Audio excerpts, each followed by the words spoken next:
Les justiciables sont énormément impactés.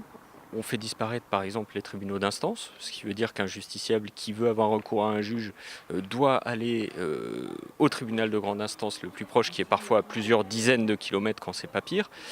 On empêche les justiciables de voir leur juge. Par exemple, en matière de divorce, il sera plus possible de rencontrer un juge. Tout se fera par écrit et par procédure dématérialisée.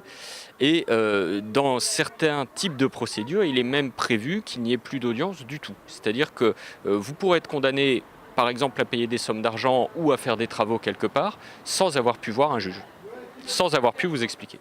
Ça va être un mouvement évolutif. Ce qui se passe en premier lieu, c'est évidemment une grève totale. C'est ce qui a été décidé par le barreau de Boulogne-sur-Mer et d'ailleurs par l'ensemble des barreaux de France.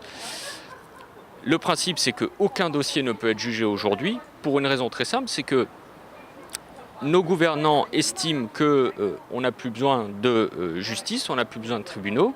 Eh bien, on est là pour montrer ce que ça fait quand la justice n'intervient plus. Ça, c'est le premier point, donc une grève totale. Le deuxième point, c'est des mouvements, des manifestations, des mobilisations sur lesquelles on est en discussion.